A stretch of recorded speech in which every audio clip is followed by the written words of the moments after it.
Fourth floor पे office है, एक क्वांटम बिल्डिंग है।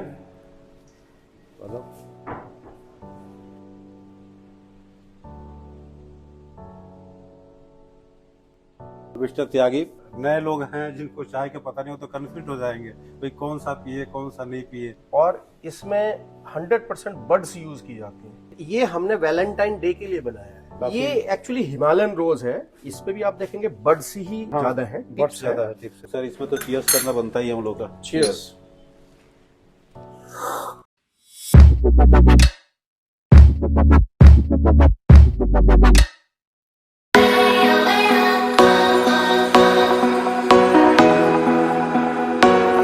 नमस्कार, मैं हूं जेपी शर्मा, आपका चाय गुरु। बहुत बहुत स्वागत करता हूं हमारे यूट्यूब चैनल चाय गुरु में। तो चलिए आज कुछ दार्जिलिंग चाय के बारे में समझते हैं, और इस सिलसिले में एवन ग्रोव टी एस्टेट जो दार्जिलिंग की जानी मानी चाय बागान है, इसके बारे में समझने की कोशिश करेंगे। आज मिलवाऊंगा आप लोगों को मिस्टर मनोज त्यागी से, उस कंपनी के चीफ एग्जीक्यूटिव ऑफिसर, और उस चाय के काफ़ी पुराने खिलाड़ी हैं, चाय के क्षेत्र में काफ़ी जाना माना हस्ती है। उनसे समझेंगे टी प्लांटेशन के बारे में और उनकी स्पेशल चाय के बारे में, जो आज के डेट में काफ़ी प्रसिद्धि हासिल कर रही है। उनकी क्वालिटी अद्वितीय है। मैंने चाय टेस्ट की है, रहा नहीं गया, इसलिए मैं सोचा मिलवाऊँ आप लोगों से, चाय के बारे में समझाऊं, कुछ बताऊं, कुछ मैं खुद समझूं। तो चलिए देर न करते हुए मिलते हैं। फोर्थ फ्लोर पे ऑफिस है, एक क्वांटम बिल्डिंग है।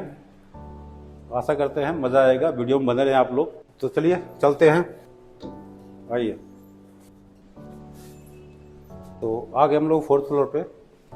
ये सब कितना डिस्प्ले किया हुआ है, देखो। रूबी, वाइट टी, इंपीरियल,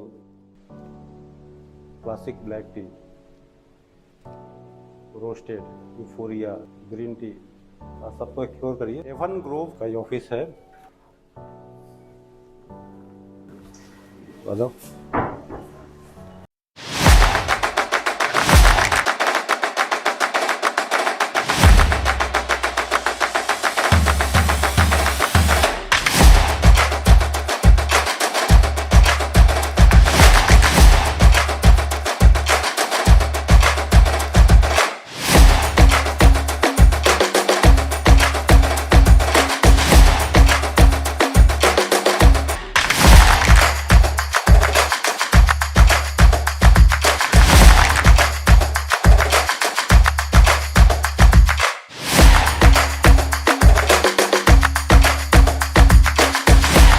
मैं एवन ग्रोव के ऑफिस में आ चुका हूं और आपको मैं मिलवाता हूं मिस्टर मनोज त्यागी। ये एवन ग्रोव ऑफिस के सीईओ हैं मिस्टर त्यागी। सर, हमारे यूट्यूब चैनल में आपका बहुत बहुत स्वागत है। धन्यवाद। और जैसे कि सर से मिलना मुश्किल ही नहीं, असंभव सा हो जाता है, बहुत बिजी रहते हैं तो सर, सबसे पहले तो मैं आपको स्वागत करता हूं, और ये बात मैं जानने की कोशिश करूंगा कि आप जो इस एवरग्रोन में आने के बाद से इस चाय की जो एक अलग सी पहचान बनाने में जो आप एक कामयाबी हासिल कर रहे हैं और मेहनत कर रहे हैं, इसके पीछे का राज क्या है? ये दार्जिलिंग में क्या खास बात है, इसके बारे में थोड़ा सा मैं समझना चाहूँगा आपसे।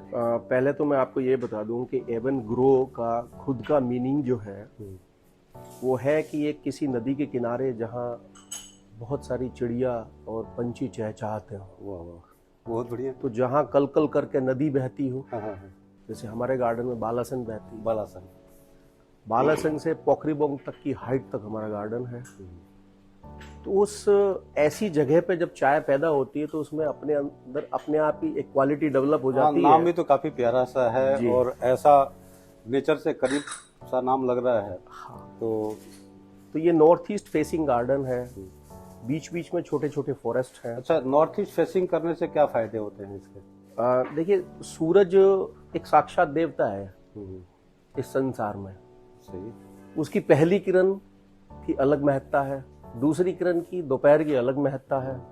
साउथ वेस्ट फेसिंग है तो उसको तब की धूप लगेगी। मतलब कि सुबह की धूप अगर चाय के पौधों पे पड़ेंगी तो उसकी अलग एक खासियत होगी, अलग एक फ्लेवर जनरेट होगी। बिल्कुल फर्क पड़ेगा, फर्क पड़ता है। बिल्कुल। चलिए, ये भी बहुत बड़ी बात है, ये मेरे लिए भी अननोन चीज था, सर से सुन के काफी आश्चर्य लगा मुझे।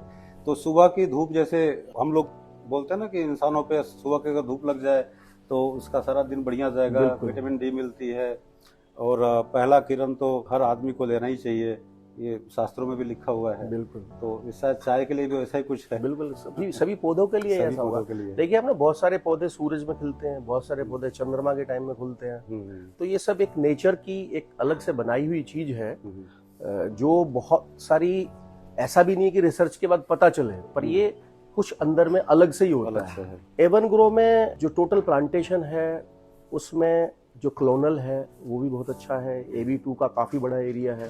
AB2, अच्छा AB, मैं बीच में रुकूंगा जी सर। AB2 ये काफी मैं सुनते आ रहा हूँ, तो AB2 प्लांटेशन क्या दार्जिलिंग एरिया में ही होता है?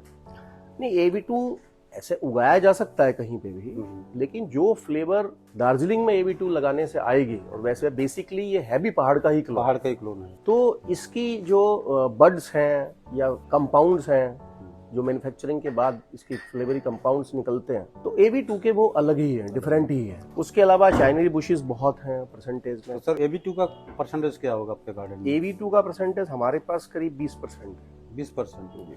तो अभी मैं जैसे रिसेंटली मैं कुछ बागानों में मैं घूम के आया, तो अभी वैकेंसीज वगैरह में AB2 का एक प्लांटेशन करना वो लोग चालू किए हैं, कुछ हद तक किए हैं। तो उनके पास चाइनीज बुशेस ज्यादा है। तो AB2 और चाइनीज बुशेस में क्या फर्क है? देखिए AB2 क्लोन है, क्लोन उसकी लाइफ साइकिल कम हो सकती है।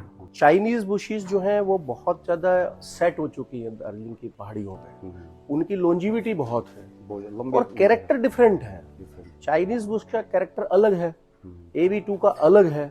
बट यदि आपको थोड़ा क्रॉप हाई लेनी है, कुछ डिफरेंट क्वालिटीज बनानी है, तो एक कॉम्बिनेशन होता है गार्डन में कि कोई भी क्लोन या कोई भी सीड जो है वो 15 से 20% से के आसपास होना चाहिए, उससे ज्यादा नहीं होना चाहिए। उससे ज्यादा नहीं होना चाहिए। तो सीड प्लांटेशन 20-25% हो, ठीक है, ऐसा कुछ है क्या? नहीं, दार्जिलिंग में सीड प्लांटेशन बहुत ज्यादा है, बहुत ज्यादा है। काफी ज्यादा है। 60-70% तो मोस्टली गार्डन्स में होगा, लेकिन वहां के लिए वही सूट करता है। वहाँ उस क्लाइमेट में, उस एटमॉस्फेयर में, जो एल्टीट्यूड है, उसमें ये सब चाय के पौधे ही वही फेवरेबल होते हैं और वही ठीक होते हैं। वैसे फ्यूचर में क्वालिटी को इम्प्रूव करने के लिए और प्रोडक्शन इम्प्रूव करने के लिए आपको क्लोन लगाने, क्योंकि चाइना जो बुश है उसका थोड़ा सा प्रोडक्शन कम होता है। कम है, मतलब चाइनीज बुशेस का जो यील्ड है कम है, और इसमें हम यील्ड ज्यादा ले सकते हैं AB2 में। अगर क्वालिटी की बात करें तो इन दोनों में क्वालिटी में क्या फर्क है? क्वालिटी तो डिपेंड करती है किसको क्या पसंद है। AB2 क्वालिटी में एज ऊपर है, एज ऊपर है, मतलब चाइनीज बुशेस से एज ऊपर होगा, क्योंकि क्लोन जब की गई है तो कोई ना कोई खास कंपाउंड के हिसाब से क्लोन डेवलप की गई होगी, जिसमें फ्लेवर में, उसके टेस्ट में और यील्ड में कहीं पे भी कोई कॉम्प्रोमाइज। ये बात आपने जो क्लोन के बारे में बताया, चाइनीज AB2, ये सब चीज मुझे समझ में आई कि इसकी क्या खासियत है, क्या फायदे नुकसान है। एक चीज मैं जानना चाहता हूँ कि जो दार्जिलिंग टी इतनी डिफिकल्ट क्लाइमेट में, इतनी इंटीरियर एरिया में, जहाँ पे पानी की कमी है, जहाँ पे वर्कर्स की प्रॉब्लम्स है, इतनी सारी चैलेंजिंग एटमॉस्फेयर में कैसे आप लोग इसको मैनेज करते हैं? क्या क्या प्रॉब्लम्स आती है? देखिए, एग्रीकल्चर का कोई भी सेक्टर है वो हमेशा ही चैलेंजिंग होता है। आइदर इट इज व्हीट, पेडी, चाय, या जो भी क्रॉप आप बोलेंगे, तो वो हमेशा ही चैलेंज होता है। किसान के सामने में हमेशा ही चैलेंज है। लेकिन पहाड़ों पे तो कुछ खास है। पहाड़ पे अलग चैलेंज है। दार्जिलिंग में मैं ये कह सकता हूँ कि दार्जिलिंग की जो चाय है वो वर्ल्ड में केवल दार्जिलिंग में ही बनती है, इसलिए GI भी मिला हुआ है। हाँ, GI। यही ऑर्थोडॉक्स इसी क्लोन के साथ, इसी सीड के साथ, या इसी चाइनरी बुश के साथ आप भारत के या वर्ल्ड के किसी दूसरे पार्ट में उगाने के बाद वो क्वालिटी या वो फ्लेवर नहीं पैदा कर सकते। ये केवल दार्जिलिंग में ही बन सकते। तो जैसा सर, मैं आपके बारे में जो भी थोड़ा बहुत सुना हूँ, जानता हूँ कि आप एक सॉइल साइंस में बेसिकली मैं एक एग्रीकल्चरिस्ट हूँ, मैं एक एग्रोनोमिस्ट हूँ, और बीइंग एन एग्रोनोमिस्ट मुझे soil science, soil chemistry, soil physics, physiology, morphology. तो आपको मास्टर ऑफ सॉइल बोल देना चाहिए ना? नहीं, मास्टर ऑफ एग्रीकल्चर हूँ मैं, मास्टर ऑफ सॉइल नहीं हूँ मैं। बट हाँ, मैं सॉइल का पार्ट ज्यादा रहा है, सॉइल का पार्ट में ज्यादा समझता हूं। तो देखिए, सब तो उस मिट्टी से ही पैदा होता है, तो मिट्टी में अगर जान है तो हर जगह जान है। हर जगह जान है। तो क्या दार्जिलिंग की मिट्टी में ऐसा कुछ खास बात है जो ऐसा फ्लेवर और टेस्ट ले आता है जो कहीं पर नहीं है? मिट्टी की जितनी भी वैरायटीज होती हैं, आप देखोगे भारत के अलग अलग पार्ट में अलग अलग प्रकार की मिट्टी है, वर्ल्ड के अलग अलग पार्ट में अलग अलग प्रकार की मिट्टी है, कहीं लाल पीली सफेद, लाल पीली सब कुछ है। आप वही सब्जी किसी अच्छे ऑर्गेनिक मैटर के सॉइल में उगाएंगे तो अलग टेस्ट आएगा, पुअर सॉइल होगी तो उसका टेस्ट अलग आएगा। तो दार्जिलिंग की जो सॉयल है प्लस वहाँ पर जो प्लांट है, एनवायरनमेंट है, एल्टीट्यूड है, क्लाइमेट है, उसमें इस ढंग का सेट है कि वहाँ पे एक अलग क्वालिटी पैदा हो। फिर भी चैलेंजेस हैं दार्जिलिंग में, अभी यील्ड्स जैसे घट रही हैं, सेल की प्रॉब्लम है, मार्केटिंग की प्रॉब्लम है। पहले हमेशा ज्यादातर जो दार्जिलिंग की चाय थी वो एक्सपोर्ट हो जाती थी। भारत में दार्जिलिंग की चाय काफी लोगों ने तो आज तक पी ही नहीं होगी, उनको पता ही नहीं है, पता ही नहीं। हमारा प्रयास ये है कि डोमेस्टिक मार्केटिंग भी दार्जिलिंग के चाय की होनी चाहिए। तो जैसा कि आप देख रहे हैं इस ऑफिस में भी कि हमने पैकेटिंग भी शुरुआत की है, काफी और हाँ, मैं बहुत सारा प्रोडक्ट देख रहा हूँ, इसके बारे में हम लोग समझेंगे। आप मेरा प्रयास ये है, हम लोगों का प्रयास ये है, या कंपनी का प्रयास ये है कि भारत की एक्सपोर्ट क्वालिटी की जो चाय है वो भारत में भी पी जाए, क्योंकि भारत भी काफी तेजी से प्रोग्रेस कर रहा है, काफी विकास हो रहा है, लोगों के पास पैसे लोगों के पास बाइंग कैपेसिटी है, उनके पास आज तक वो प्रोडक्ट गया नहीं। चूंकि आप का चैनल है, इस चैनल के माध्यम से मैं एक ये रिक्वेस्ट भी करना चाहूंगा कि भारत के लोगों को इस चाय को जरूर एक बार पीना चाहिए, जरूर पीना चाहिए। मैं भी बोलूंगा, देखिए मैं सारी प्रोडक्ट के बारे में बताऊंगा सर से, हम लोग एक एक प्रोडक्ट को समझेंगे कि एक एक प्रोडक्ट की क्या खासियत है,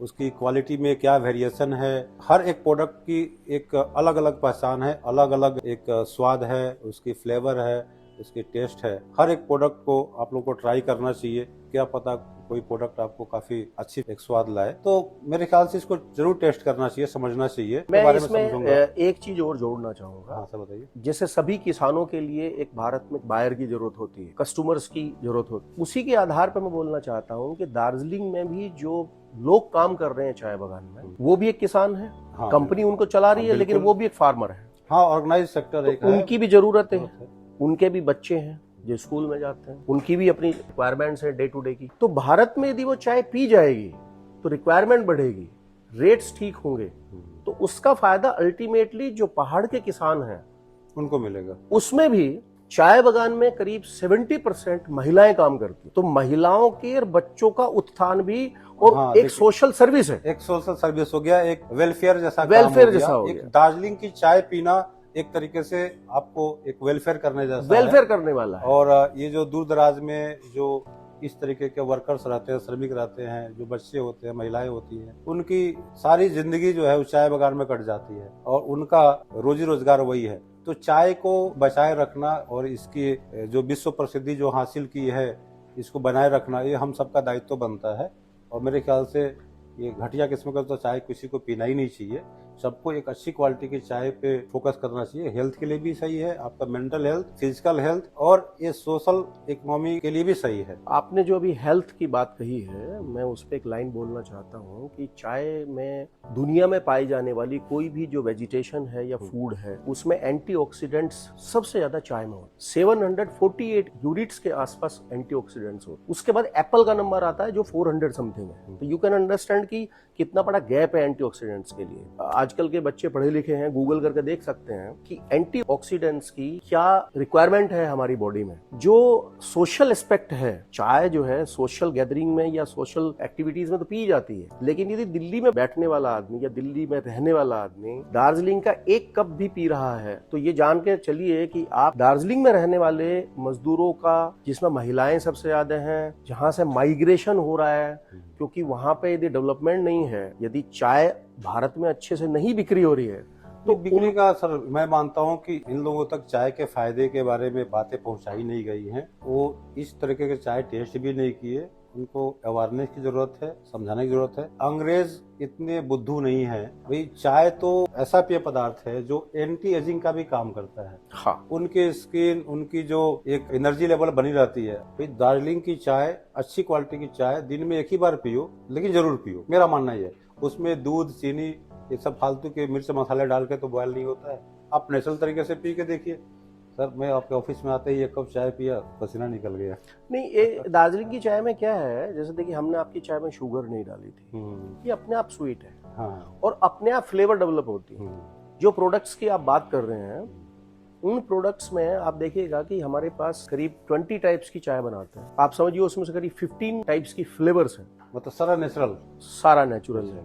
फ्लेवर का मतलब ये नहीं है कि उसमें कुछ ऐड किया गया है, उसमें कुछ भी बाहर से ऐड नहीं है। जो फ्लश के हिसाब से, फर्स्ट फ्लश है या मंथ के हिसाब से, पीरियड के हिसाब से क्लोन के हिसाब से, सोयल के हिसाब से, एल्टीट्यूड के हिसाब से, जो नेचुरली डेवलप हुई है। नेचुरली जो फ्लेवर डेवलप हुई है उसी को मैन्युफैक्चरिंग के टाइम में प्रोटेक्ट किया गया है और वही फ्लेवर जो है मिल रही है आपको पीने अलग अलग वेरिएंट में पैक की गई है। हाँ। तो सर कुछ प्रोडक्ट के बारे में बताइए, कुछ प्रोडक्ट के बारे में आपसे समझना चाहेंगे और इसके बाद से कुछ टेस्टिंग भी हम लोग समझेंगे। तो सर यहाँ पे जो मैं देख पा रहा हूँ आपके पास मोरले सारे वेरिएंट के चाय हैं जो दार्जिलिंग के क्षेत्रों में उगाई जाती हैं, जैसे first flush, second flush, classic black, autumn भी मैं देख पा रहा हूँ, रोस्टेड भी देख पा रहा हूँ। नए लोग हैं जिनको चाय का पता नहीं हो तो कंफ्यूज हो जाएंगे भाई कौन सा पिए कौन सा नहीं पिए। तो सर इसमें एक एक करके थोड़ा डिटेल में आप बताएं कैसे क्या है ये सब चाय के बारे में। मैं चाहूंगा कि आप थोड़ा सा समझाएं तो ज्यादा बेटर होगा।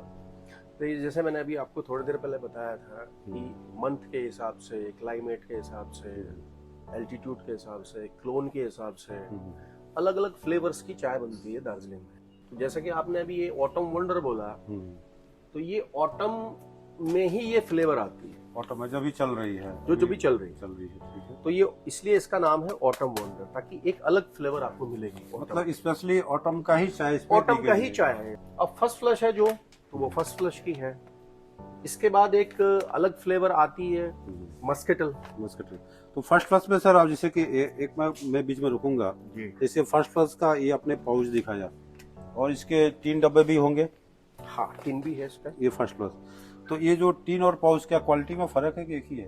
नहीं, क्वालिटी एक ही है, बस इसके पैकेजिंग स्टाइल अलग है। अलग। एक डीप टी भी मैं देखा था। तो ये सारी चीजें मतलब फर्स्ट फ्लश के एक ही चाय हो गए। मार्केट में जो अवेलेबल टी बैग्स हैं उसमें हमारे अभी 4 वेरिएंट्स हैं। फर्स्ट फ्लश है, मस्केटल है और रोस्टेड है और ग्रीन टी है और ऑटम वंडर भी अभी आने वाला है। तो नॉर्मली यही सब ज्यादा चलते हैं और इसका ही डिमांड ज्यादा रहता है मेरे हिसाब से। मतलब कहने का कि अगर कोई व्यक्ति अगर टीन ले या टी बैग ले या पाउच ले तो उसमें क्वालिटी सब में समान ही मिलेगा, उसमें कोई ज्यादा चेंजेस नहीं होना चाहिए। टी बैग्स में ग्रेड अलग होता है, ग्रेड अलग होते हैं तो उसमें हल्का डिफरेंस आता है। लेकिन हमने टी बैग में भी जो ग्रेड डाला है वो मार्केट में अवेलेबल जो टी बैग्स हैं उनसे बेटर है। तो अल्टीमेटली अगर किसी को घर में चाय ट्रेडिशनल तरीके से बना के पीनी है तो होल लीफ में जाए, ज़्यादा स्वादिष्ट होगा, अच्छा होगा। और टी बैग हो गया शॉर्टकट, ये आजकल के प्रचलन में है। आपके पास टाइम कम है, आप फटाफट पीना चाहते हैं तो टी बैग यूज करें। टी बैग नॉर्मली ट्रेन में, प्लेन में या कोई ऑफिशियल वगैरह में टी बैग कन्वीनियंट होता है, इसलिए ज्यादा इसका प्रचलन है। और सर और प्रोडक्ट के बारे में बताएं आप। तो अभी मैं आपको अब हमारे जो साथी हैं उनसे भी इंट्रोड्यूस कराना चाहता हूँ। तो उनका नाम है दवा शेरपा। तो वेलकम वो भी कुछ अपना, आपको बहुत बहुत स्वागत है हमारे चैनल में। और आप भी चाय स्पेशलिस्ट है, थोड़ा सा बताइए, हम लोग को हेल्प करिए। इनका भी योगदान जरूरी है। बेसिकली जो हमारी पैकेटिंग की जो कंसेप्ट आई उस कंसेप्ट में ये मेरे साथ शुरू से ही है। मतलब यहाँ आप जो कुछ देख रहे हैं उसमें उनका बहुत बड़ा योगदान मेरे साथ रहा है। बहुत अच्छा बात है, कांग्रेचुलेशन।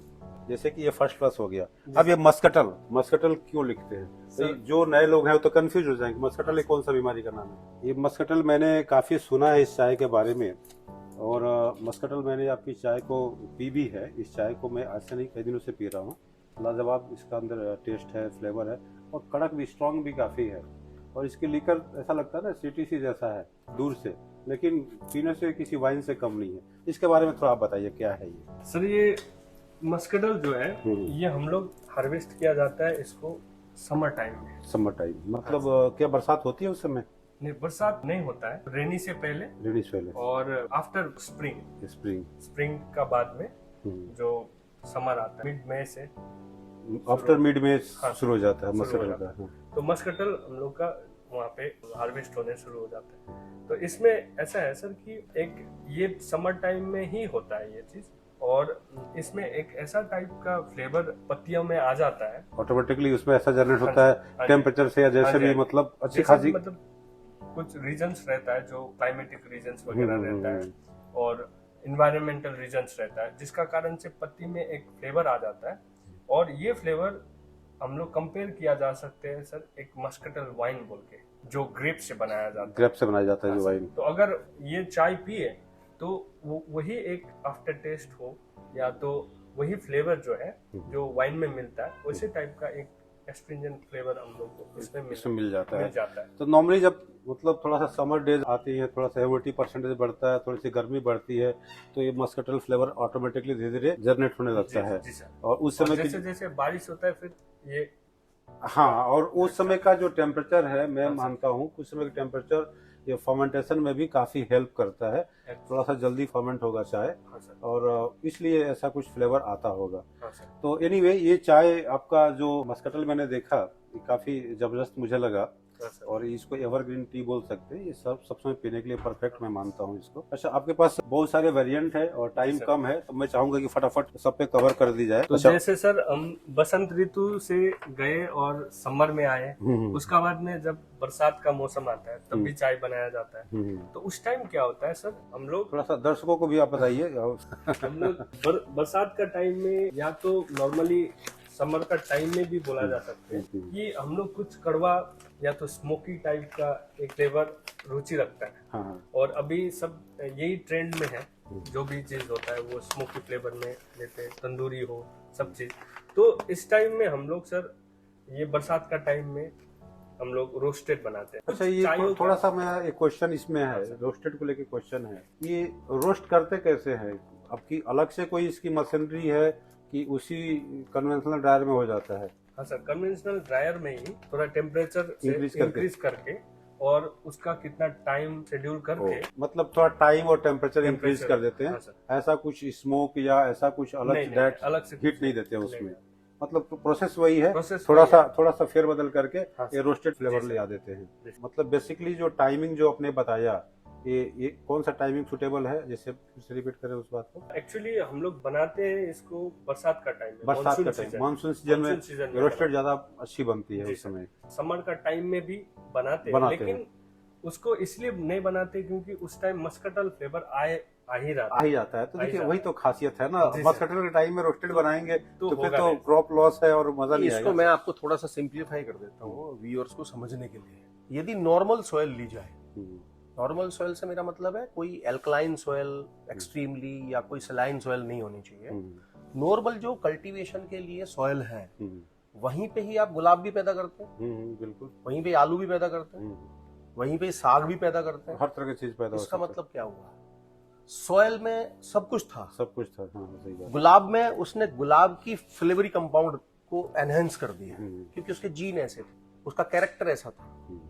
वैसे ही ये जितनी फ्लेवर आप देख रहे हैं, बनाने के वक्त में इसको केवल प्रोटेक्ट किया जा रहा है कि मस्कटल यदि बनानी है तो मस्कटल को कैसे प्रोटेक्ट करके मैन्युफैक्चरिंग के वक्त में मस्कटल फ्लेवर ले आए। यहाँ पे सवाल ये है कि कुछ तो वहाँ के क्लाइमेट में, सॉइल का तो रोल है ही है, लेकिन कुछ क्लाइमेट का भी रोल ऐसा है, लाइक ह्यूमिडिटी का, वहाँ का टेम्परेचर का या प्रोसेसिंग का स्टाइल का, कि पर्टिकुलर उस फ्लेवर को डेवलप कर सके।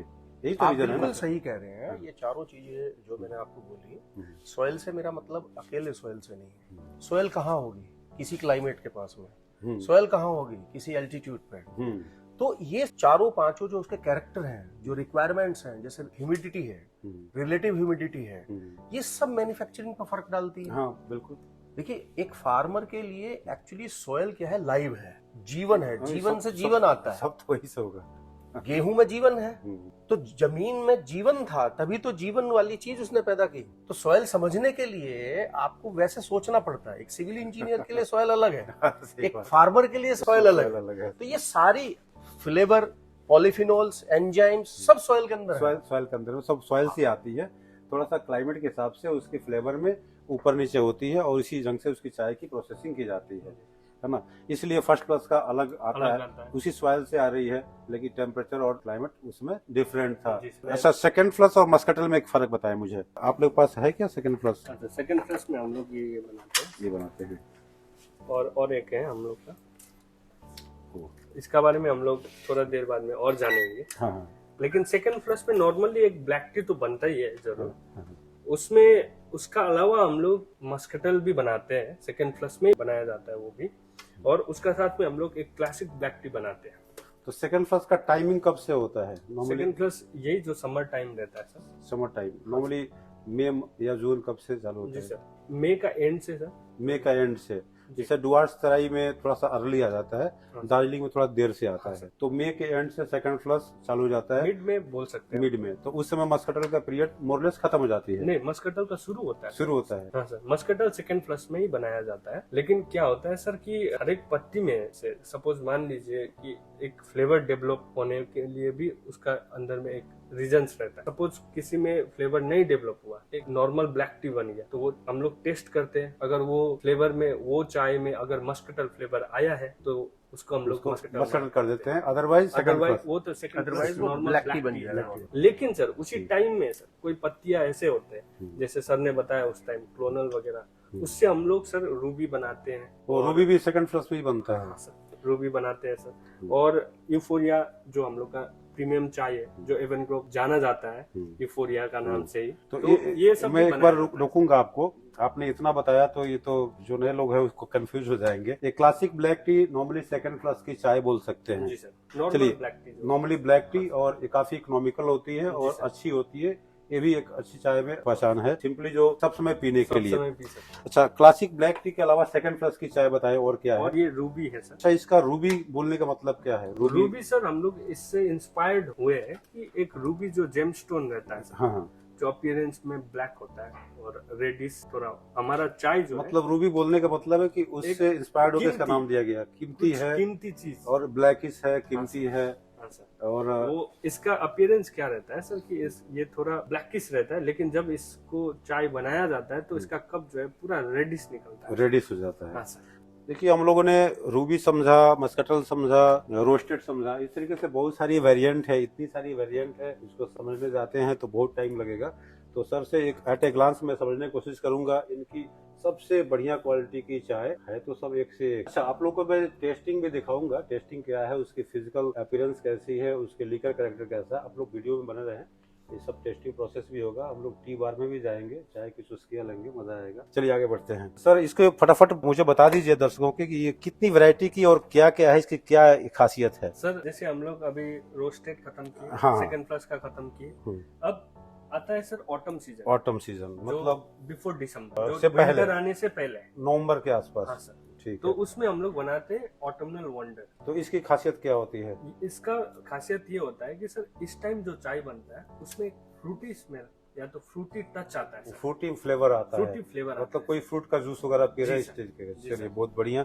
और इसमें और एक चीज आता है सर, इसमें फ्लावरी टेस्ट भी आता है। फ्रूटी और फ्लावरी दोनों Fruity and flowery। कंबाइंड हो जाता है, तो ऐसा लगता है किसी एक खास फल का हम लोग काफी लाइट फ्लेवर का जूस पी रहे हैं। जी सर। और ये मेरे ख्याल से काफी हेल्दी भी होता होगा। सर। अभी आपका ग्रीन टी है, इसके बारे में बताया, क्योंकि ग्रीन टी मैंने टेस्ट किया था, जी सर। काफी मेलो है, काफी स्वीट है, हाँ सर। ये ज्यादा कुछ बिटरनेस नहीं मिला। जी सर। डुआर्स तरह का सर ग्रीन टी पीने से तो लोग ग्रीन टी पीना छोड़ देगा, ऐसा मैं देखा हूँ। इसका एक रीजन तो ये है कि ये दार्जिलिंग की जो प्लांटिंग मटेरियल है उससे बना हुआ ग्रीन टी, जो तराई और डुआर्स का, वेस्ट बंगाल और जो असम के जो प्लांटिंग मटेरियल है उससे दार्जिलिंग का प्लांटिंग मटेरियल बिल्कुल डिफरेंट, टेस्ट में भी बहुत फर्क है। टेस्ट में भी फर्क होगा। तो एक रीजन तो ये है, दूसरे ऑर्गेनिक है, तीसरे इसकी जो मैन्युफैक्चरिंग है उसमें थोड़ा सा डिफरेंस है, मतलब इसलिए ये आपको ये लाइट लगता है, लाइट लगेगा। लेकिन फर्मेंटेशन तो होता नहीं है बेसिकली। ये मुझे जो समझ में आ रहा है कि मटेरियल काफी हाई क्वालिटी के यूज करते हैं, और चूंकि वहाँ पे ठंड है, टेम्परेचर डुआर्स तराई के मुकाबले काफी कम है, तो इसकी अर्ली स्टेज में फर्मेंटेशन होने की चांसेस न के बराबर होती है, सेल ब्रेकडाउन होने की चांसेस न के बराबर होती है। इसलिए प्रोसेसिंग में 100% नेचुरल तरीके से प्रिजर्व हो जाती है। शायद यही एक मेजर कारण रहा होगा। और ये सर ग्रीन टी हमारा बनाने का तरीका ही ताइवान से इंस्पायर्ड है वो ताइवान से इंस्पायर्ड है, और इसीलिए हम लोग का में सर बिटरनेस थोड़ा कम है। बिटरनेस एज सच जो है, जितनी भी वैरायटीज हमारी हैं, खैर बिटरनेस तो है ही नहीं, बिटरनेस तो है ही नहीं है, लेकिन उसमें आपको शुगर भी डालने की जरूरत नहीं। देखिए, नॉर्मली ग्रीन टी की कैरेक्टर क्या होती है, जो डुआर्स तराई का असम के जो ग्रीन टी पीते हैं उसमें बिटरनेस लेवल काफी हाई होती है, फिर भी लोग पीते हैं हेल्थ बेनिफिट को लेकर के। लेकिन आप दार्जिलिंग की ग्रीन टी ट्राई करेंगे, सच में इसके दीवाने हो जाएंगे। इसकी स्वाद इतनी लाजवाब होती है, इतनी वेजी नोट आती है, इतनी ग्रॉसी नोट आती है ना कि पूछो मत। ऐसा लग रहा है कि किसी प्रकृति का कोई दिया हुआ वरदान मिल गया है, मतलब इसकी मजा ही अलग है। मैंने पिया भी है। अच्छा, और भी प्रोडक्ट है आपकी, कुछ व्हाइट टी, ओलोंग टी, ये सब दिख रही है। देखिए, इसमें जो हमारी ये दो चाय हैं ये बहुत स्पेशल है, ये सिग्नेचर टी बोल सकते हैं। सिग्नेचर टी, एवन ग्रो का ये है यूफोरिया 1। First flush. इसकी क्या खासियत जब फोड़िया आप वन? पियेंगे तो जानेंगे। ये तो सरप्राइज है, तो पीना ही पड़ेगा अब।